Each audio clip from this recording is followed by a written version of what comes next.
Good morning, everyone, and welcome to our webinar on successfully managing a distributed workforce. My name is Michele Floriani. I'm the Chief Marketing Officer at Sequoia, and it is my pleasure to host you guys to this great webinar. I'm very excited to dig into today. We've got some great panelists on a topic that I think is increasingly relevant to so many out there as employers.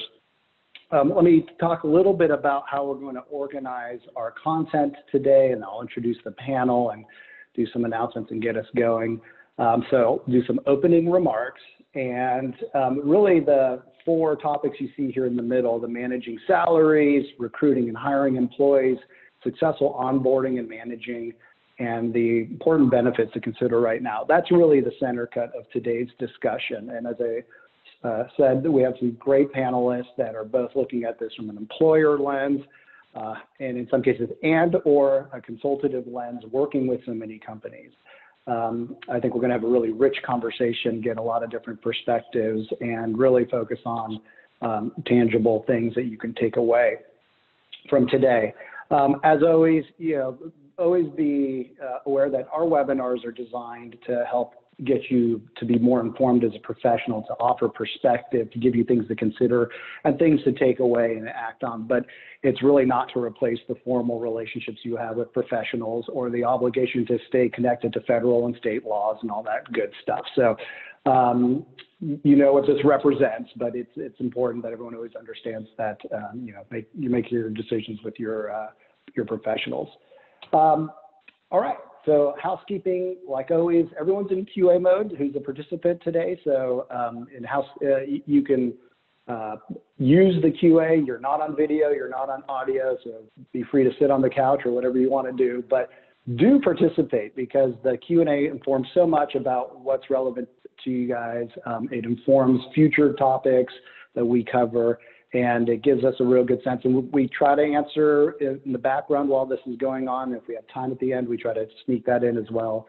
But today, a little extra interaction. Not only are we going to have polling, so I'll get you to kind of sit up and put in some thoughts in some polls, but we're also going to use the chat, because during the panel discussion at the end of every topic, I'm going to ask our panelists for, give us one good little nugget or a good tip on that topic, and then I'm going to turn it over to you guys. And I think it'd be fun to see if we could crowdsource some interesting ideas. I'm sure you have them out there. We'll compile them on our side and make them part of the thank you email that comes back to just participants. So we're trying to make sure that reward you for your time and attention today and give you a little something extra. So look forward to that. Again, don't use the Q&A for that. Q&A is for Q's and A's. The chat is for your ideas on the tips. So I'll remind you when we get to that part of it. Okay. Other quick announcements. People are logging in. I see we got a good amount of people today, so thank you. I know it's a busy time, particularly for HR folks, busy time of year. So some quick announcements. If you haven't seen it, we released a report last month on how companies are supporting their parents. This is obviously pretty trying time for working parents and caregivers and things of the like. And so it's a nice compilation of different strategies and tactics and decisions companies are making. You can obviously get that on sequoia.com in our resources section. And what's going on right now, and is actually a part of this webinar series, is a survey and a report that's going to be released in 2 weeks on managing a distributed workforce. So this is an open survey right now. You can go to sequoia.com/surveys and get presented the opportunity. It takes 10 minutes. We already have 350 companies. It's open to all kinds of companies participating in it right now. Love to get that north of 500. I think we will. There's usually a big rush towards the end as we remind people it's closing. By participating in this 10-minute survey, you'll be the first one on your block to get the report. So you can show up to the meeting with a bunch of information and help guide important discussions, I'm sure, in your circles at work. So check it out. And again, I'll actually pull a couple stats from the open survey today to feed into the discussions we're having. So check it out after the webinar, please. Another quick announcement: in 2 weeks, we have a webinar as part of our Return to Work series on workers' comp, which is a very moving target right now, a lot of new things to consider. So we have our own risk management team and some friends who are experts in this field and can provide a lot of really good, takeaways on the workers' compensation discussion, excuse me. So check that out. You can get that, of course, in sequoia.com. And then finally, wouldn't be doing my job as CMO if I wasn't pointing out that in addition to this great webinar series that we've been having since March on return to work, we have been invested in that topic because we've also invested in some software for clients and companies who are taking the return to the office quite seriously. And I'm probably a little biased, but I think it's a really great piece of software, very robust, it's flexible thanks to all the great feedback our clients have been giving us. So it suits a lot of their use cases. And to make it really easy to take a bite of the apple, we started this thing on twice a week, 25-minute demo, very low stress. It's actually run by the people behind the product. And so you can go check it out. Just go to the Return to Work page and hit that link underneath the signups, and it'll take you to a page. And again, check it out. It's really cool. People are loving that it connects some of the formalities and stress of returning to the office place with all the healthcare and well-being all in the same all in the same app, and from an employee standpoint, and so they can get the support and care as they navigate this with, of course, employers. Okay, that's it for the updates. Looks like we have a full train here, so let's leave the station and dig into successfully managing distributed workforce. My pleasure to introduce our panel today. We'll start with Lindsay Grenawalt. She's the Chief People Officer at Cockroach Labs. Here she is right there waving. So Cockroach provides developers and businesses a scalable cloud native distributed SQL database. So if you're into that kind of thing, check them out because they have a very good one. They recently completed their Series D, the headquarters in New York. So great growing company, very relevant. A lot of the themes we're going to talk about today are coming right down Main Street for Lindsay, and she's been involved in all of it. Prior to Cockroach, Lindsay was the VP of People Ops at Yext. I took them through their IPO. She was at GD Ventures and Google. So good perspective from her. Thank you for being here, Lindsay. Appreciate your time and your input today. Our second panelist is Corey Black, who's the Director of Global People, Partners, and Programs at Branch. Branch is transforming how large brands and users interact across digital platforms, specifically mobile, deep linking, and other ways to kind of lead and guide users into apps. They're headquartered on the West Coast in Redwood City. They're a growing mid-sized business. Prior to Branch, Corey held people roles at Ernst & Young and operations at Aya Healthcare. So welcome, Corey. Thank you for your time and input today. Third panelist, Charlie Gray, who's president and co-founder of Gray Scalable. Gray Scalable is a great friend of Sequoia out of New York. I think you have an office also in LA, right, Charlie? Is that accurate? Yes? No? Yes? Okay, I thought so. Gray Scalable provides custom HR, recruiting, and people practice services, really helping startups and companies in growth mode that really are looking for that scalability and expertise. Great service. He's got great client list. Prior to this, he was the VP of People at Tumblr and the CPO at BuyWithMe and Patch.com. So again, person who can give some input today as a consultant and as a president and founder of a company. And Leanne Renninger is the co-CEO of Life Labs Learning, also great friends to Sequoia. They do awesome stuff. They are the go-to source for manager and leadership training for innovative companies all around the world. They do really awesome workshops, very thought-provoking stuff, easy and effective engagement of your managers and leadership. She's got a PhD in cognitive psychology, so she better be good because that's really smart stuff. And she's got a focus, of course, on how to give leaders the skills they need quickly, which a lot of us do as we're evolving our landscape. So again, Leanne and Charlie, thanks for being here today. So there's our awesome panel. You can tell I'm fired up to get in with them, get into the discussion. So let's start with managing salaries for employees that relocate. So this is a big topic. We're actually going to give a disproportionate amount of time to this up front because it's hot and heavy and it's certainly growing. I want to start with a little poll and hear from you before we hear from the panelists. So you watching today, just to get a little heat check here, how much of a challenge as relocation of employees been for you? So you should probably get a little polling device in front of you. It'd be hard to miss. I see it populating. We'll give you guys a couple seconds here to fill in. All right, so I think you'll see the results on your side, but on my side, I see 5% are acknowledging this is a big problem. 60% is this is a developing problem. My sense, about to become a big problem, but maybe that's why you're at this webinar. And 35% are not seeing it as an issue yet. And I know from talking to clients, there's different reasons that may be the case.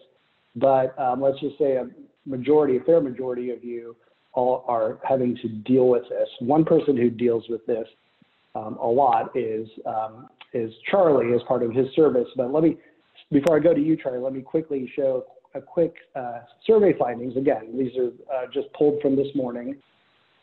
We asked companies, are you adjusting salaries for COLA, so the cost of living adjustment, for employees that permanently move away from the regular place they were, let's say, pre-COVID? So are you making salary adjustments? So 36% of the people so far have already or are planning to when employees come back. 37 are undecided, so on the fence. And 20% minority are currently planning to maintain the salaries. So it's pretty interesting. It'll be interesting to see how that continues to play out as people take the survey. So let's get into it from a discussion standpoint. And Charlie, again, I wanted to start with you. So maybe looking at this from a grayscalable perspective, serving and working with so many clients specifically on their employee and HR practices and recruiting. Maybe outline for folks that percentage you don't see it as a problem yet. Like, why is this something that you're getting phone calls about daily? Well, it's just a new phenomenon. We haven't had companies with employees, so many employees working remotely before. There were some companies in tech that kind of pioneered that aggressively and successfully, but for the most part, companies still, were keeping with an office model up until this year. So I don't know what the percentages are, but having a good 20, 30% of people work remotely, and I don't mean just not going to the office, but actually moving to places that are farther away from their geographic offices, we haven't had it at this scale before. So it makes sense that people have questions about this. And the questions are exacerbated by the ambiguity of the situation because, there's many people working remotely, but you don't know at what point that becomes permanent necessarily. And in a way, it's not fair to make that decision until the office is open again. Because if it's not even an option to work in the office, then can you really consider that an employee choice to make that move? So there's a lot of variables there. That's interesting. Okay. Well, so let's now start with Lindsay, and then I'll throw it to you, Corey, and maybe finish with Leanne on this topic. Like, as employers, right? As companies what's been your guys' stance on employee relocation, and maybe talk a little bit about the experience behind that. Lindsay, to start with you. Go ahead. Okay, so Cockroach Labs, as was noted before, we're headquartered here in New York. That's about where 70% of our employees are. The other 30% are across the United States. We have some employees up in Canada, over in the UK, and then one-offs in the Netherlands and Germany. So we've dealt with a distributed workforce before, but really with New York especially, we have these small little tiny apartments and no outdoor spaces. And of course, you want to give employees that opportunity to permanently relocate. Really what we sat back and did is look at, okay, well, in a world where we can go back into the office, what are those positions that we need to have in the office? And we very clearly define those. And in presenting permanent relocation to the company, really said to our employees, if you're not in an in-office required role, you can move. You can permanently move to, but there's some requirements behind this, right? We have to be authorized to employ you in whatever geography you want to move to, and you have to be authorized to work there. And those are really important factors, because you could have an employee come in and say to you, hey, I want to go and spend 3 months down in Italy, 3 months over in Germany, can you support that as a business? And really you can't. We're not in a position where we can. So it's having those conversations with managers when those conversations do come up with employees, really reminding them that there is a cost if we start expanding where we're employing people across the globe. There is a cost behind that. We use a global PEO, and there's a premium cost for every employee that we employ in those geographies. And really paying attention to, is there a business case for this? And I'll give you an example. We had an employee who wanted to explore moving back to his home in Australia. So authorized to work in that geography. We're not authorized to employ there. But that was a question of, hey, if we actually had this employee down in Australia, is that a benefit? And with this year moving into our Series D and scaling pretty quickly with our product, we determined that yes, there is a benefit there because we can move to a follow the sun model.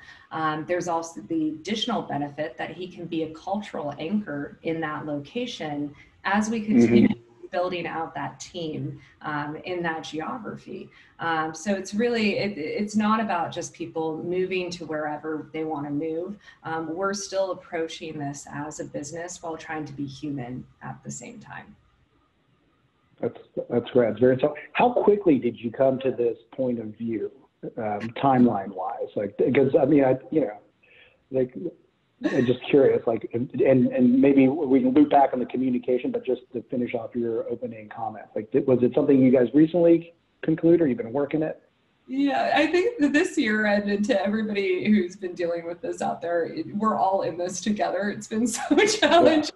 Yeah. In the first month that we were all remote, my CEO came to me and he's like, the office is dead. We're never going back. And that feeling has evolved as you realize that these in-person gatherings and interactions are actually really important. And there's employees that actually really value them, where they don't want to go back to what it was before. They still want to have that opportunity to have an environment where they can come together.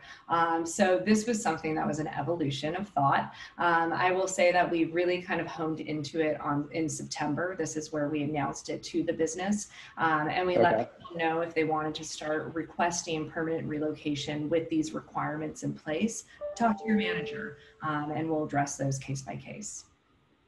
Got it. Very helpful. Corey, let me go to you, and maybe just for context as we start with you, provide folks a little bit of understanding of where are your people today in terms of geos, and just loosely, just so people have an understanding of the scope. And then I'm interested to hear what your guys' stance has been or is today on the same topic of relocation. Yeah, so we're quite spread out as well. So our largest office is in the Redwood City area in the Bay Area. Our next largest is in New York, and then we have some smaller offices in the US, and then offices in India and other locations in APAC, as well as London and some other locations in EMEA, as well as Australia. So we are all over the place. So we were already distributed, but we had a very in-office culture. So we didn't have as much permanent relocation before COVID. Like we had people that would move to other locations where we had an office, but not like that idea of remote working. When all of this started, we actually came out pretty early on. Like I think it was in end of April, early May, where we told our employees, like, we anticipate this being a long haul thing. And we're just going to communicate early on that we're not going to be requiring anybody to come into the office until May of 2021. So at that point, we gave them a year notice so that if they wanted to get out of their leases or rethink where they're living, because our largest offices are in San Francisco and New York, that it gave them that flexibility.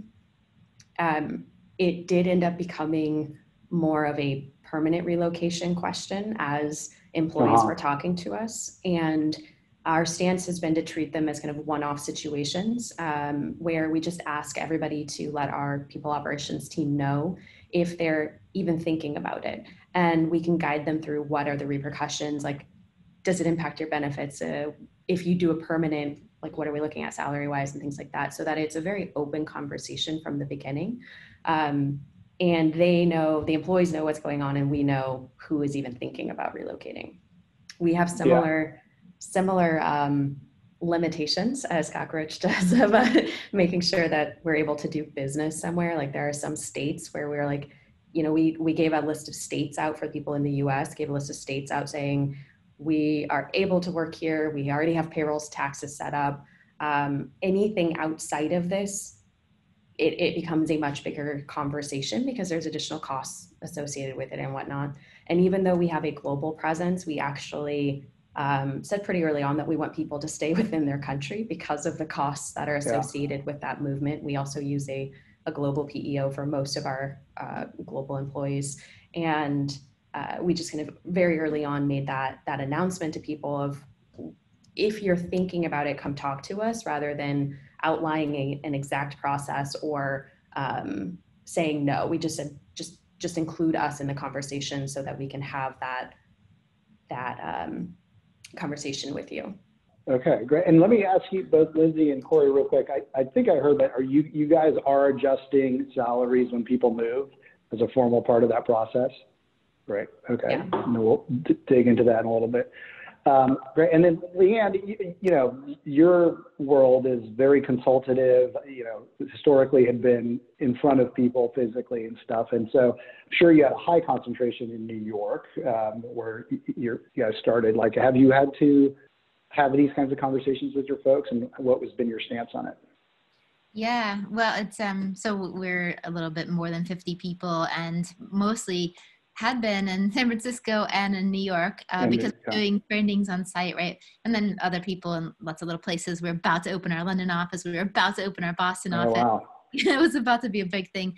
But I'll just echo exactly what has just been said by everyone else. So very, very similar decision. But as a cognitive psychologist, I have to share a little bit of nerdy excitement, actually, for the idea that now is such a good opportunity for all of you who are listening, like in your roles, to actually ask my favorite question of all. And it is, what is our decision criteria? Right? And so we get people actually articulating really cleanly what their decision criteria is. So the leaders, right? And so, for example, at Life Labs, we were like, okay, it seems we have two roles. We have location dependent and location independent roles. And we're like, true? We're like, yes. All right, clean. And we can map that.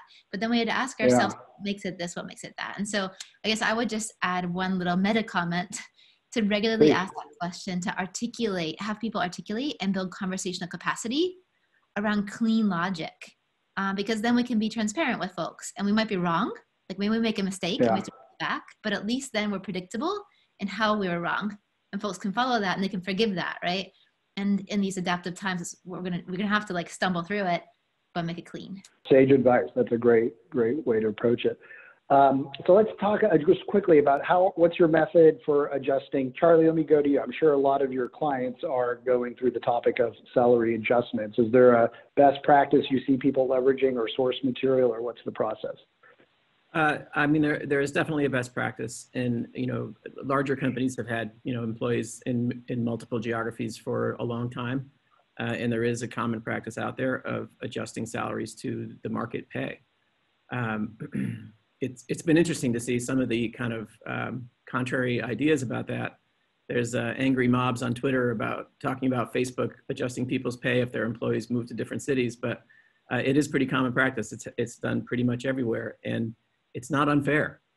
You may see it as unfair if you move from San Francisco to Denver and take a pay cut, but is it unfair to all the other people in your job in Denver that you make San Francisco salary and you're based in that same city as they are? That's just you have to decide how you're gonna measure that fairness. And I think you can apply a simple test. Like if that person were to move the reverse from Denver to San Francisco, they would certainly expect an increase in pay because of the cost of living adjustment. So it kind of has to work logically both ways. So there is a market, standard in terms of how to do this, is to understand comp in each geography in which you have people and to adjust them for that. I do think, however, you have to have boundaries around that. Like until moves become permanent, it doesn't make sense to me to adjust people's pay. and that permanence not only requires the employee's choice, but the company's policy, right? Yeah. And there are smaller companies that aren't adjusting pay, and I don't think that's a terrible thing. Like if you're a startup of 40 or 50 people, I don't think you are, required to follow the kind of standards and process of larger companies. But if you're over a couple hundred people, then you have a significant enough amount of movement happening, and a lot of employees where this will apply. It then becomes important to have like a more long-term policy on this. In the interest of our other topics, we're going to advance here. But I will say, I see some of the questions coming in. This isn't just a gratuitous plug. The survey asks some of the questions that are coming in, like how long are people waiting before they declare a relocation permanent or act on it, and things like that are actually in the survey. So we got 10 minutes of your time. You'll be the first to get those answers and see what other people are doing along that front. Okay, so quick speed round. As you guys have thought through how you've handled it as, leaders of your business, or as you've given advice to others, maybe just a quick tip on managing salaries for employees. What have you lesson learned? Lindsay, to start with you. So I think you don't have to have all the answers at once for employees if they are moving permanently. When we had employees make those requests, we hadn't thought through our philosophy or approach to cost of labor in different markets. So we really just clear communication that there may be adjustments in the future with their compensation. So if that does happen, they're not surprised by it. Great. I can tell this is going to get harder as we go down the line. Corey, go ahead. Quick tip from you. Mine's very similar. It was really just the best thing you can do is be upfront with your employees about what to expect. So even if it's that you don't know, just being able to communicate that.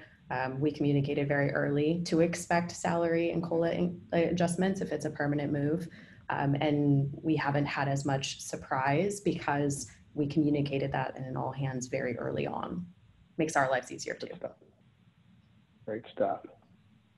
Charlie.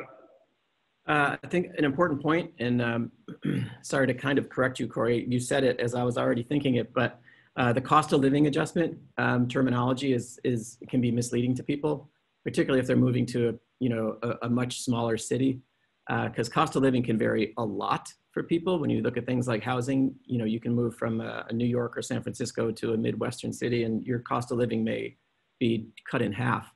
But market salaries are different. The market salary differential is probably more like 20% in that scenario. So it's just important for employees to understand when they're considering these things, that the two things do not necessarily, in fact, don't almost ever match, cost of living versus market salary difference. They correlate, but they're not the same. Great distinction. And in Corey's defense, I did lead her to that vocabulary.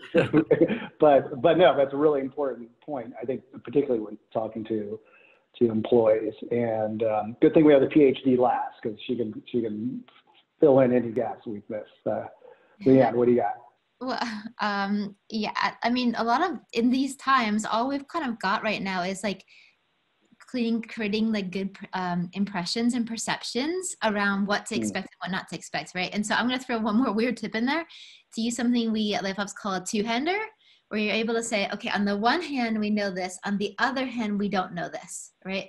And so as long as you know what you know and you don't know, you know something, right? And so we create more tolerance for ambiguity. We create a culture of adaptivity because people can say, okay, it seems like that's in the squarely in the what we don't know right now. Here's what we're going to do. Update. So no, don't know. Here's when the update happens. I thought I was putting pressure on you, and you totally delivered on that. So thank you. So your turn at home. Use the chat. Go ahead and pop. We're not going to read them. Just stuff them in there if you have some cool ideas, things that you've experienced, things that have worked with you, lessons learned you want to share with your community. Put them in there. I'm sure the chat will kind of percolate for a bit, and no problem. We're going to move on to the next topic, which is recruiting and hiring employees remotely. And let's start with the poll. So now you're multitasking, chat and Q&A. How active are your recruiting efforts right now, right? And probably by comparison to where you were pre-COVID, right? So, just again, it's figure out how aggressively people are leaning in on rebuilding or regrowing the company, or maybe you never let off the gas. Just directional insights for our audience. So from the calculations I see, and hopefully you see as well, 40% of you are only hiring key strategic roles. So I think that sounds about right. Like kind of reset the growth plan, focus on what you really need. Very small aren't investing in recruiting currently, and 38%, actively hiring on pace with pre-COVID. So large majority, moving ahead now with the addition of people back into the company. And of course, the landscape has changed, which is what we're going to talk about. So how have recruiting and interviewing and hiring practices changed since COVID? The source where people are going. So I think a lot of people tend to be on these webinars, or people first companies are usually trying to get the best of people in another company. So going after the employed labor source, but obviously now with what's happened, there's some great talent unemployed, and there's lists for that, obviously. And then, again, looking at formally, is this on-site, off-site, everything you guys just said makes a ton of sense. Referrals is probably a way. It's probably a reflection of, it's hard to get intimate with recruits now because you can't stand in front of them like you used to and really feel them out. So referrals is probably a risk mitigation, I imagine, method. So leaning on that and tightening the interview process and timeline. Again, these are just some of the top ones. There's a lot more in the survey answers. Another one, techniques that have been successful to engage the candidates at this time. So kind of similar, frequent touch points. And then this I thought was interesting. People are kind of opening up the Komodo a little bit and letting them into the culture, into the flavor of what it's like to be an employee, and sharing resources or activities that may otherwise have been a privilege of an employee. So just some things to consider. So Leanne, asking you to put your CEO hat on now with your recruiting, again, knowing that you're going after a pretty narrow type of candidate, I think, to kind of wear the Life Labs badge. What have you been? How have you adjusted? Anything particularly working, or is anything you've had to completely abandon? Yeah, well, I mean, we've been hiring people remotely for a while. So we actually, luckily, we already declared that we were remote first. It's a technical term I think to throw out there to also move companies toward remote first. That means we could have in-person offices, but we act as if we're fully remote anyway, right? And so that already prepared us, but that keeps us also safe in that way. And so I think, I guess the thing I'm trying to think of what's the most valuable thing to share.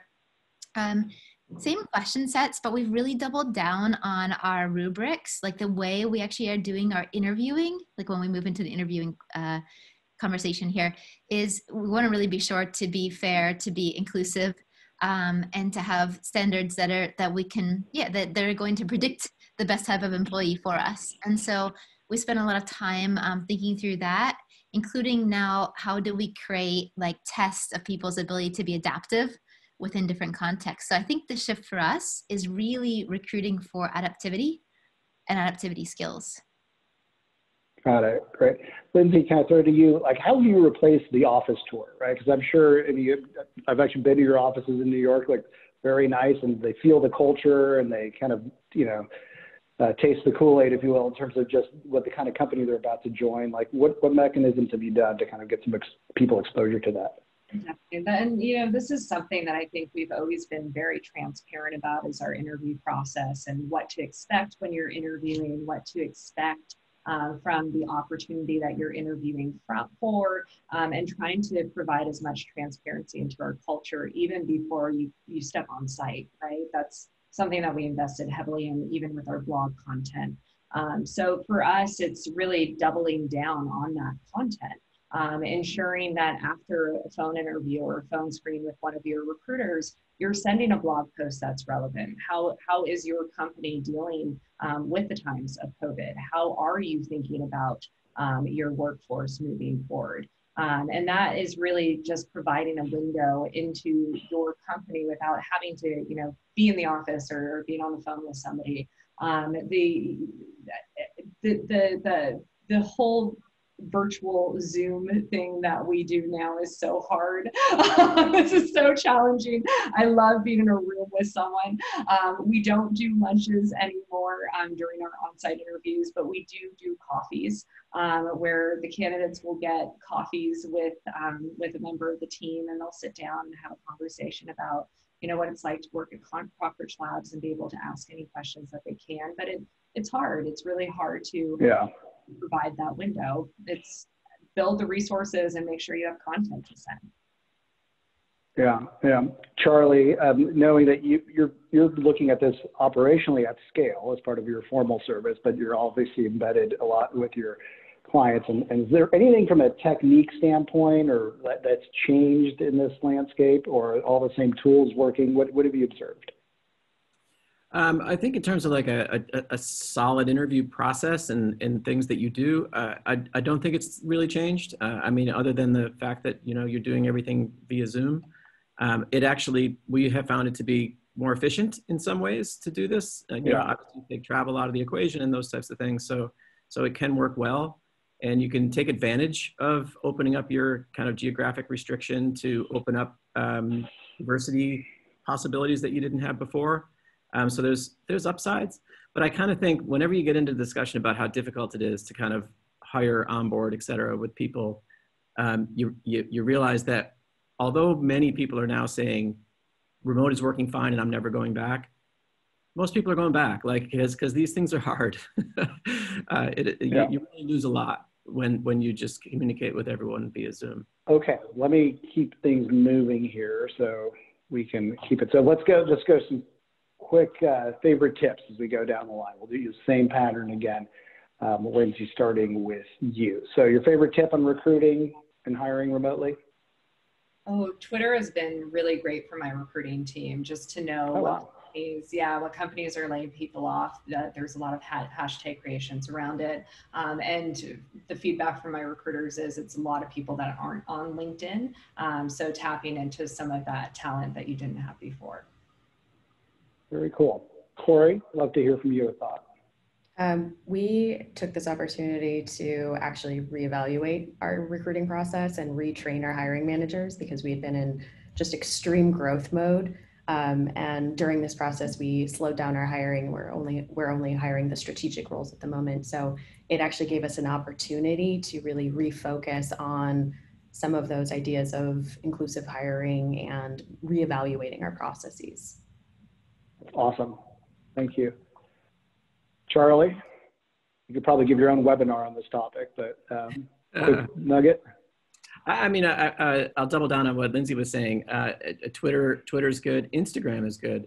There's platforms you wouldn't think of. I mean, obviously LinkedIn is where, I don't know, 90% of recruiting is happening these days. But if you're trying to find like specific people with specific talents or a more diverse workforce, you can follow people. You can find people on those platforms.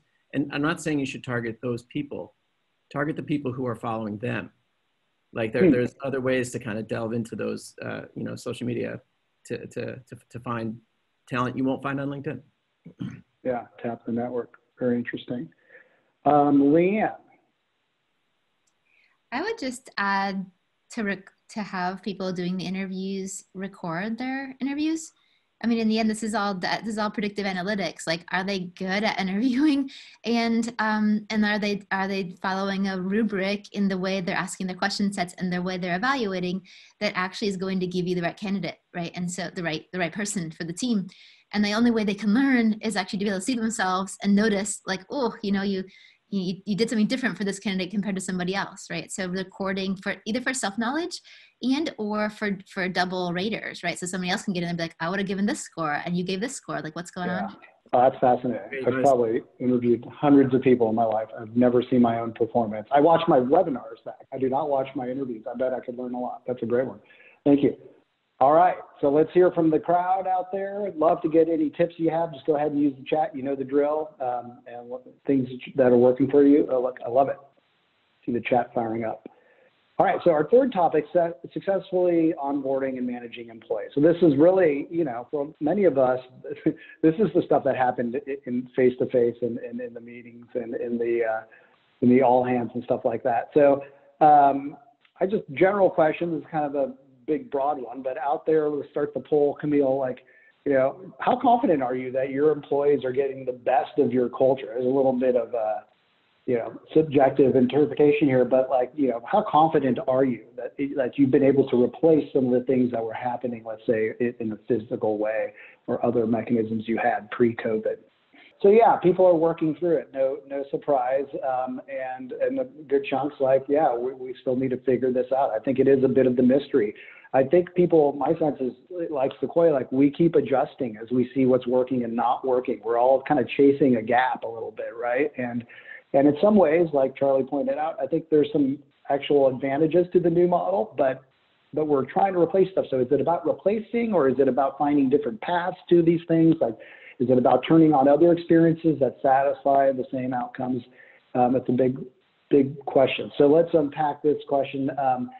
Survey, what new practices are people looking at to try to facilitate the onboarding of employees? So, shipping equipment out before start dates, like all the operational stuff had to change, of course.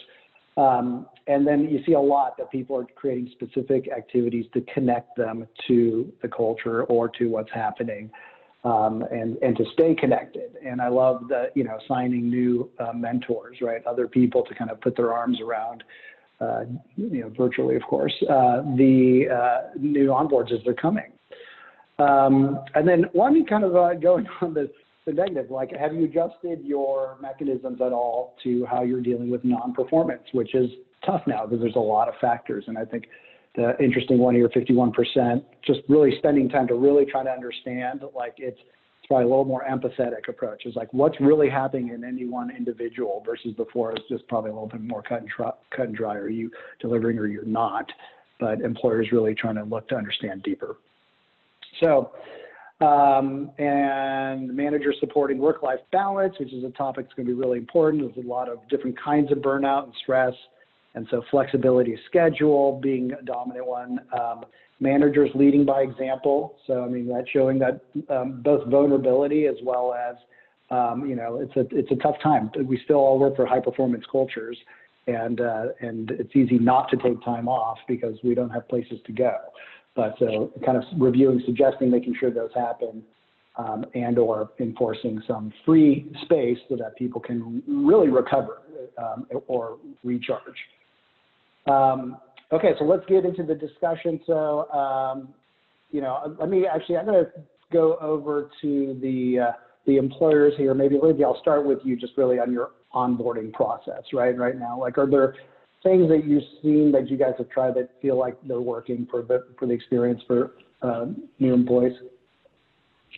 We were fairly fortunate with our onboarding experience because it was one that could be adapted pretty quickly to be virtual. But just to kind of hit on something that you said before, that onboarding is a constant iteration. You have to constantly be evolving it. That is something that we've really solicited from our new hires as they're going through the process. What is working in our onboarding process and what's not working. And what's really important about that is now that we are virtual, you have to be listening to that feedback and incorporating it where needed. You should be doing that anyways if you're a scaling business. The other thing I think that is imperative, and this goes back to culture and introducing people to your culture, is making space for what are those random interactions. And two ways that we do this is through a water cooler during the first week when a new hire joins.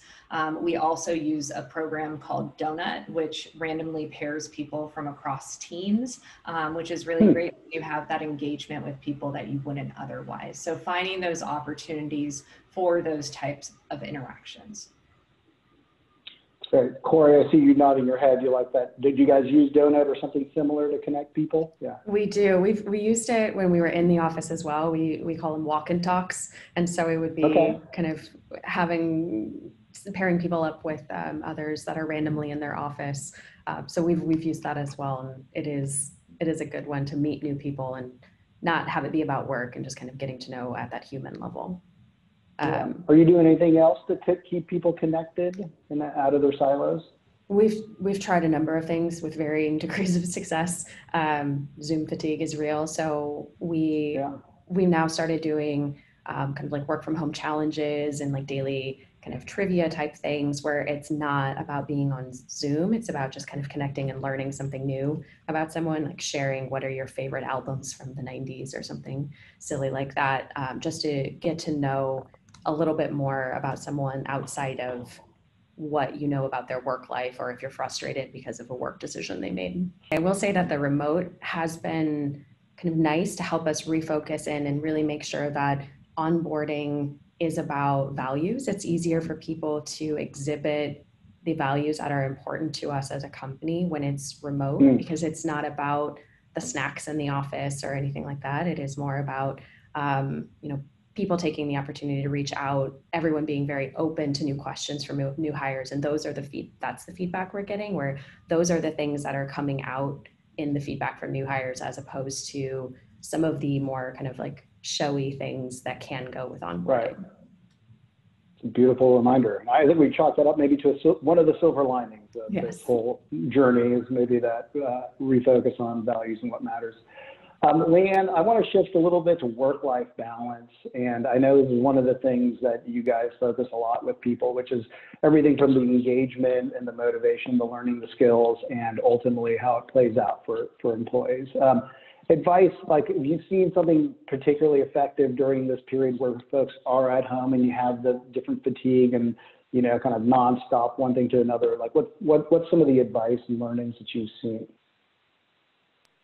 Yeah. Oh my gosh. I have to just share some terms, because there's something just quickly about onboarding, just really briefly. There's a word that I think is important for everybody to know called optimal distinctiveness. And when we study, like, what do great managers do differently than just like average or even bad managers in terms of onboarding, we see that great managers understand the concept behind optimal distinctiveness. And that is the idea that new people coming in want to feel like they belong, but also they want to feel like they stand out. And so the mistake people make is that they're spending all this time to like inculcate folks into the new culture without letting that person stand out, meaning they don't have a chance to actually speak to the larger group about who they are. So building in moments that are not just one-to-one, but actually let the person be seen. That's really important. And that kind of connects then to your question you just asked about work-life balance. Yeah. But just to anchor that term optimal distinctiveness, if you want to nerd out and look up more on that, that's really interesting. But work-life balance, just to say briefly, what we're finding is that if folks don't understand what burnout is and how burnout works and how to diagnose burnout, they use the term wrong. And when you've got people using that term wrong, it creates basically a downward spiral, because it's coming from a feeling of an external locus of control. So something's happening to me, right? And so if I'm like, I'm burnt out, it's going to create even more burnout, right? So we've got to intervene in that cycle and help people have conversations. How do you define it? What's your definition of burnout? Oh, yeah. I have a nerdy one. There's lots of different things I could say, because it's been defined by academia in different ways. I'm going to name a biological definition, where I'm going to say that there's a cortisol overload. So we've switched out of adrenaline and we've moved into chronic uncertainty or chronic stress. And with that, we turn into too much cortisol in the body. And you see it, people can't really talk the way they wanted to. They're getting confused. They're actually getting like a little like snippy and like just different reactions for each person, right? But it's a symptom of cortisol. And there's a perception issue there where the perceived demand is outpacing the perceived resources. So I can play with either side. I can either fix the perception on either end, or I can actually change the demand and change the resources. And that's what great managers do. When they're trained, they know how to diagnose which side of the equation this is happening on and give the language around it. I should start charging for these webinars. That's good stuff. I like that. No, that was really good. Wow. Thank you for that. So let's go to the tips here. Your favorite tip on this.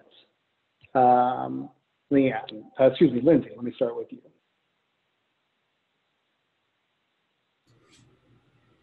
Oh gosh, like managing employees, successful onboarding, managing employees, making sure that they have a buddy. I think that's one of the most important things. Someone that they can go and ask questions to. We call them roach mates at Cockroach Labs, but that's a great way to even, somebody may not feel comfortable going to their managers, during their first few weeks and saying, I don't know what this is. I feel overwhelmed by this, but they may feel comfortable going to their peer. So just making sure that they have those forums to ask questions where they feel safe to do so. That's great. Thank you. Corey. For the onboarding, it's kind of in line with what Lindsay was saying with the constant touch points with your new hires, because it's not as easy to just turn and ask somebody a question. So making sure that they have those resources checking in on them and not just requiring them to know who to go to. And then just managing employees in general during this time frame. It's just remembering to be human, and that you're probably, like, I struggle sometimes with this, and just acknowledging that with my team so that they feel comfortable coming back and acknowledging to me when they're struggling. Right. Charlie? Yeah, variations on that, those last 2 points, but we do miss a lot of the opportunities that used to happen just naturally and organically and unexpectedly, like post-meeting huddle. You leave a meeting with somebody and you have a chat in the hallway or the elevator about how things went or what questions you have, and those kind of spontaneous things aren't happening unless you make them. So one of our people suggested this, and we've made it part of our kind of processes with people in their first, few months.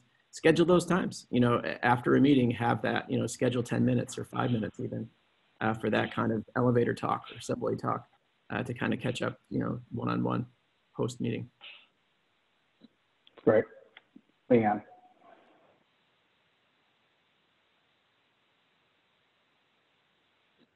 My tip is to unmute when you want to talk. Yeah, I think I'll just let it rest with what I've mentioned, like just being aware of pausing skills. Like this is another word for I said earlier about cortisol. People don't know how to pause, and you like literally need to train people on how to pause, which is outside of the realm of what we thought work would be. Like work is this and pausing is at home, right? There's no boundaries anymore. So if we're going to have like their heart and their soul and their head feel happy, we have to help with their ability to pause well. So that would be my suggestion.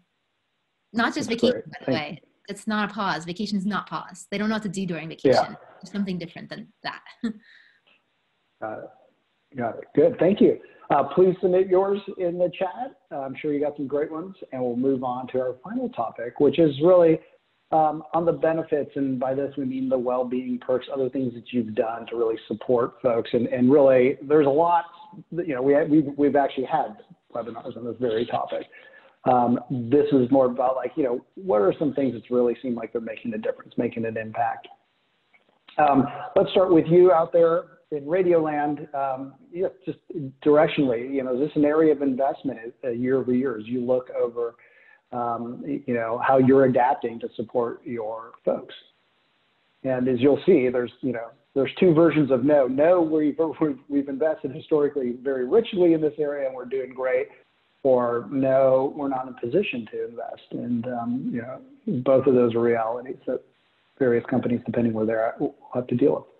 So yeah, we're seeing they're 40% doing a 5 to 10% increase. And for some of you, that's actually quite a bit of additional funding given the scale of companies you are at.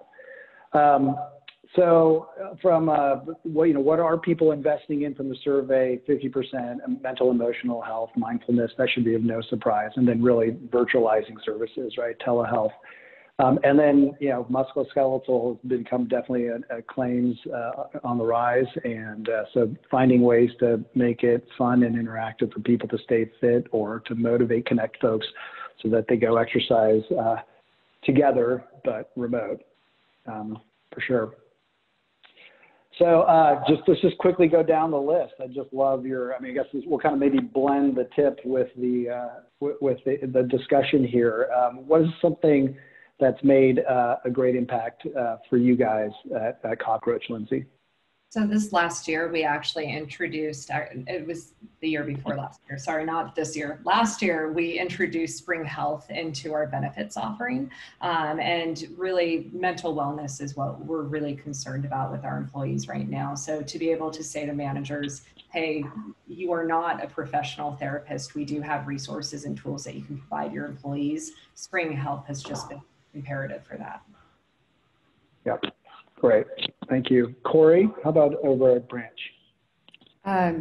So honestly, our benefit is not a traditional benefit, but we've actually started doing once a month, all company no meeting days, and then adding additional days off as company holidays. So the entire company can be off at the same time more frequently, where it's almost once a month, kind of every other month. And that's done a lot for our employees just from being able to shut down and take a break. So a little non-traditional, where it's not like a paid benefit, but that one has had a big impact for our employees. That's great. That's perfect. Charlie, how about for you guys? I think giving people the means to improve their environment. I mean, they don't have an office to go to, but they have a space at home that could be more comfortable, could be, just better in some way. So just launching a simple, budget allowance for people to improve their home office space, we found goes a long way with a lot of people. Absolutely, and the ergonomics, and so many people just started this whole thing at their kitchen table, or that quickly became inadequate for a lot of reasons. That's great. And Leanne. Well, one thing is we switched to Sequoia, so we're with you all now. It's been amazing. So I wasn't paid to do that, but there's that. And the other is just like walking your own talk. So we've doubled down on training, so people can get more and more access to different stuff, like our own stuff within Life Labs. And the idea is dopamine. Like we want to distribute, like we want to be like drug dealers of dopamine all over. Like constantly feeling a sense of personal development progress and extracting their own learnings. Sure, that's great. Thank you guys for that. So those of you at home now, please chime in the chat. Happy to hear what you guys have done that's really effective. And and so really that brings a couple of quick announcements, but I just want to thank you guys. Such a rich conversation today, great insights, all different levels. Just really appreciate the time. I know this is a busy time for all of you, and on behalf of everyone who's on the audience side of this today, thank you for that, and for your inputs, your thoughts, and sharing. Sometimes it takes a little vulnerability to be up on these webinars talking about what went right or what didn't go right, and really appreciate it. Shows a lot about your character and your ability to contribute to all of us.